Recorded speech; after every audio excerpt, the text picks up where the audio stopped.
house with her. About 7 to 10 blocks down, they stop at a stop. And the next thing I know, she stayed in the car with me. She did do that. She stayed in the car with me, talking to me, telling me how long she been knowing him. Girl, ain't he cute? And I'm saying to myself, I am 11 years old. This man looking like he was least in his late 30s. What is she talking about? About 2 seconds later, the guy come out the store, and he had a bag in his hand. And you can hear, when he set the bag down, you can hear like it's glass inside the bag. And the next thing I know, Nikki got a cup. And she's poured something in the cup. And she said, Emily, you want some? And I said, some of what? And she said, here, girl, just drink. And I said to myself, no, I'm good. I don't want none. And she said, well, would you slide over on the driver's side because that door is broke?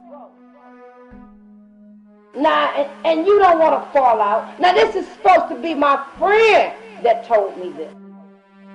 To slide over on the other side. But the reason why she was telling me to slide over for somebody else to get in.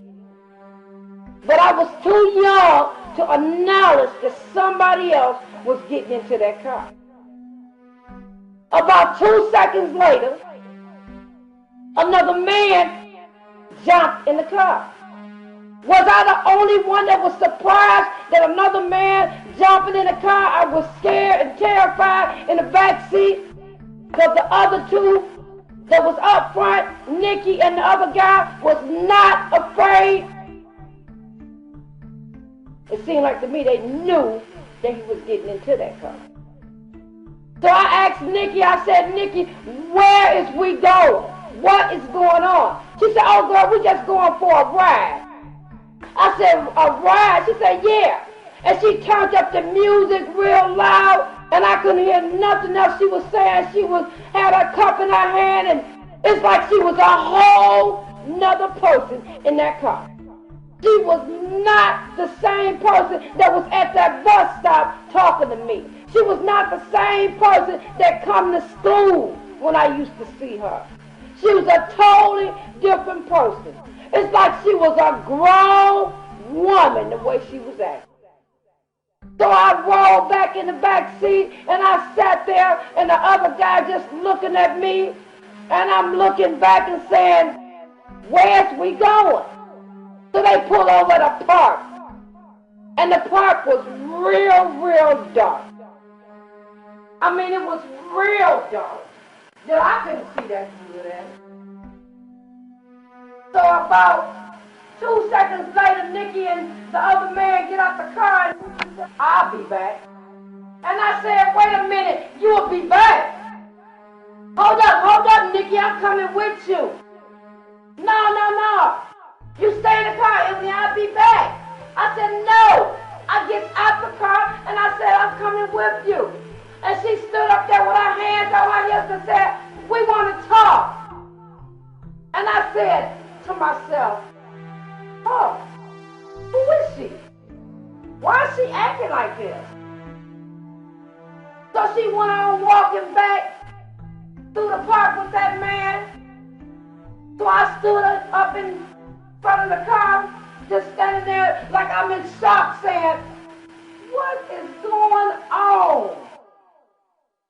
What possibly could she talk about? So then, about 2 minutes later, I decided to get back in the car because the other guy, he gets out the car, he's smoking a cigarette, so I get back in the car.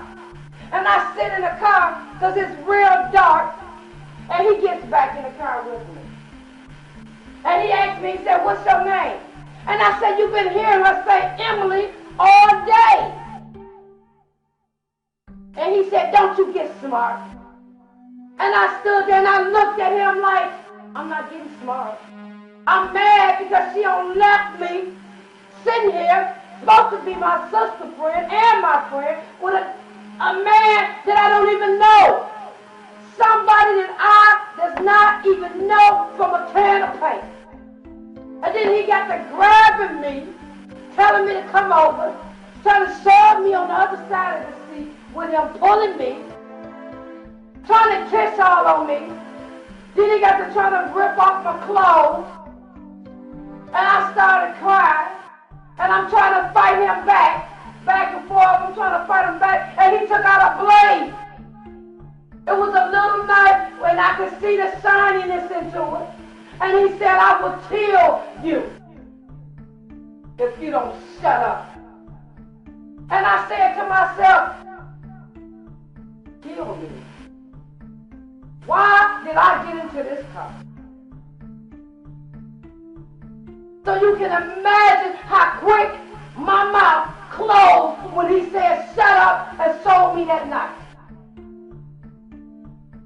And he got to doing whatever he wanted to do with me because I was so afraid and so terrified that I didn't know what to do. And I did not want to die. And that's why I tell y'all today, you have to be cautious. You have to think before you do. All friends that you think is friends may not be friends. Or they may make the wrong choice. So you have to make that choice. You have to think for yourself. And you have to be cautious.